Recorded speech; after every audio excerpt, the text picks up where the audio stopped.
Hola clase, hoy vamos a hacer el preterito. We're going to learn the preterite today. So up until this point, we've only been talking about things in the present tense. And in this section, you will start to learn how to talk about things in the past. Spanish has two simple tenses to refer to past actions, the preterite and the imperfect. But for now, we'll only focus on the preterite. So this is basically how I'm going to break it down for you. It's the same as doing a verb in the present tense. So hablar is our stem, right? It's not our stem, it's our infinitive. So an infinitive is a verb that is not conjugated. So for example, hablar would mean to speak. And how you begin to conjugate a verb, the first thing you do is drop the AR. If it's an ER or IR verb, you would drop the ER or IR. So here we have your stem, right? So then, depending on what your subject pronoun is, so our subject pronoun is yo, and for those of you that had me in class or have taken some of my other lessons, you know I always say if it starts with yo, it ends in O, and that is not the case in the preterite, so you're really going to have to change your mindset. So if it starts with yo, right, our stem is going to be able, right? So our ending for yo is e. So I'd say yo hable, right? Yo hablo would be I speak. Yo hable, I spoke, right? So also with the accent marks, you're going to really have to kind of change your thinking. So this is the conjugated verb. Okay, so here are your endings for AR, ER, and IR. And if you guys look at your cheat sheet, you have 3 verbs. So go ahead and try to fill those in by using these endings. And as you can see, like for AR verbs, instead of the yo form ending in O, you have the LA usted ending in O, but you have an accent mark. Remember, accent marks are really important because it can either change the definition of a word, or in this context, right, it's huge because it changes so much of the meaning of the word. So here are your endings. So if you begin to conjugate, right, I already have comer and vivir up here for you. So llevar, which means to carry, would be lleve, llevaste, llevó, llevamos, llevasteis, and llevaran. And so you're probably wondering, well, how do you tell, you know, if they're speaking in the yo form or the la usted form? You're going to be able to tell by context, right? So a lot of that written, it's really easy to see, but in spoken language, you're going to have to be able to tell by context. Comer en el preterito, comí, comiste, comío, comío, comistais, comieran. Vivir is viví, viviste, vivió, vivimos, vivistais, vivieran. So the great news is that ER, IR verbs are conjugated exactly the same, even in the nosotros, vosotros forms. So it's just a matter of a little bit of memorization. All right, so the preterite is formed by removing the AR, ER, IR like I just showed you. So the yo and usted, LA forms, have an accent on the last letter. Lleve, llevo, comí, comío, salí, salío. The ER and IR endings are the same. Iste, io, imos, istais, eran. There are no accents on vosotros forms. The nosotros forms of AR and IR verbs are the same as the corresponding forms in the present tense. So this obviously can be a little bit confusing, but like I said, context will determine the correct interpretation. So somebody would probably say, nosotros hablamos con la profesora ayer. We spoke to the teacher yesterday. So there's context clues like using yesterday, the night before, last week. B, the yo and usted LA forms of the verb ver do not have accents. C, AR and ER verbs that have stem changes in the present tense do not have stem changes in the preterite. So just keep that in mind. Any like quiero, quieres, quiere, right? We have those stem changers from E to IE. They don't exist anymore. Or tango, tienes, tiene, things completely change. One thing about the preterite that can be a little bit difficult is that there's a ton of irregulars, but that's not what we're focusing on in this lesson.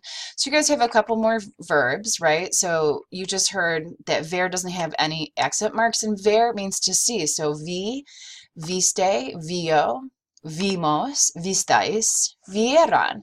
Yo vi mi profesora ayer. I saw my professor yesterday. Pensar means to think. pensé, pensaste, pensó, pensamos, pensasteis, and pensaran. So pensar in the present tense is an E to IE change. It would be pienso, and that does not exist in the preterite. Same with volver. In the present tense, the O changes to UE, but in the preterite, it doesn't. So it's volvi, volviste, volvio, volvimos, volvisteis, volvieran.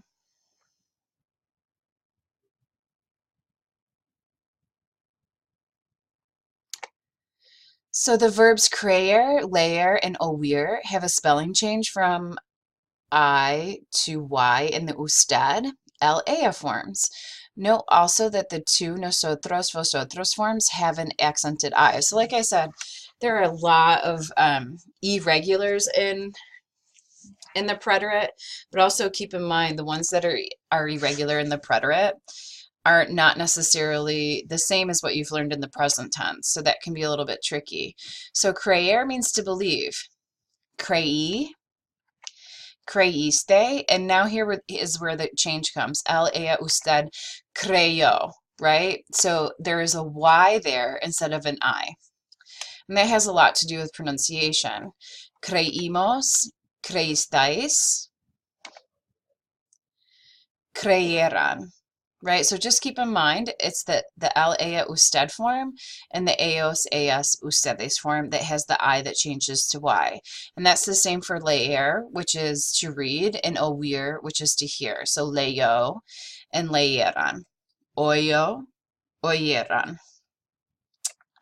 Ayer ella leyó el libro. Yesterday she read the book. Ayer Mario oyó música. Yesterday he heard music. So just a lot of small things that you have to pay attention to in the preterite that can make it a little bit complicated. But with like anything, the more you expose yourself to something and the more you practice, the easier it'll be in the long run. So you guys have 20 questions using the past tense. So go ahead and take a second to do those, and then I will give you las respuestas to see how you did. And on the screen here, I have AR verb endings on the left-hand side and ER/IR verb endings on the right-hand side for you to be able to just do a quick look to see to make sure that you're putting the correct ending with the correct subject pronoun. So numero uno, yo estudié para un examen. I studied for an exam. Número dos, ayer nosotros comimos el pavo para la cena. So here you have a context clue, right, of what I'm talking about. Ayer means yesterday.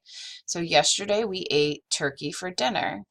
Número tres, David viajó a la República Dominicana. David traveled to the Dominican Republic. And just for a quick review, ¿cuál es la capital de la República Dominicana? Santo Domingo, exacto. Número cuatro, Maria lo pasó bien anoche. Maria had a good time last night. So anoche means last night. So this is really common phrase to say. If you want to say that you had a good time, they literally say, I passed it well. But obviously at the end of the night, you're not going to say to somebody, oh, I passed it really well tonight. We'd say I'd had a good time. So remember, things translate differently. So in Spanish, they always say, oh, for example, if I was speaking in the yo form, I'd say, oh, lo pasé bien, gracias. I had a good time. Thank you. Or you also can say in the present tense, lo pases bien, right? Have a good time, or have a good day. Lo pases bien. Número 5, anoche yo tomé un café con Julia. Last night I drank a coffee with Julia. Número 6, ellos cenaron con sus padres el domingo pasado. They ate dinner with their parents last Sunday. So el domingo pasado means the last Sunday. Pasado means the Sunday that's passed. El lunes pasado would be last Monday, and so on. Número 7, Jeff and Lupe se conocieron en Cuba. So conocer means to be familiar with people, places, or things, but in this context, it means they met each other in Cuba, right? So conocer in the past tense and in different contexts in the present tense can mean to me as well. Número 8. La última vez que tú desayunaste aquí, comiste los huevos revueltos con jamón. La última vez means the last time that you ate breakfast here, you had scrambled eggs with ham. Número 9. Marcos y Ana bailaron la salsa toda la noche. So Marcos y Ana danced the salsa all night. Danced salsa all night. Número 10. Los estudiantes llegaron temprano a clase. The students arrived early to class. Número 11. La dueña preparó comida rica y auténtica. Número 12. Ellos tomaron mojitos en Cuba. So mojitos son de Cuba. If you've never had a mojito, definitely try one this summer. It is muy refrescante. It's very refreshing. Número 13. Yo busqué un lugarcito limpio. So in this one, I don't think it was in the notes, but any verb that ends in car. When you conjugate it to be in the yo form, it changes to QE. So yo busqué un lugarcito limpio. So I looked for a little clean place. Número 14. Yo leí varios nombres en las noticias. Número 15. Ella pensó en ti ayer. She thought about you yesterday. Número 16. Anteayer, tú saliste a la fiesta muy tarde. Anteayer is the day before yesterday. Número 17. La semana pasada nosotros volvimos de Habana. Last week we returned from Havana. Y Habana es la capital de Cuba. Número 18. Mi padre leyó una novela. So remember, in this context, in the LA form, the I changes to Y. All right, número 19. Los estudiantes no lo. So the same thing's going to happen about the I changing to Y, because this is the third person. So you'd say creyeron. The students didn't believe it. Número 20. Ellas vieron la televisión por una hora. Okay, so I hope this helps you a little bit. Again, when you learn a new tense, it's just a matter of memorization and exposing yourself to it, especially with all the little idiosyncrasies that you have to learn with the preterite. So learn this really well so that when we do irregular preterite, it's not so daunting. Okay, so que tenga un buen día y nos vemos pronto. Ciao.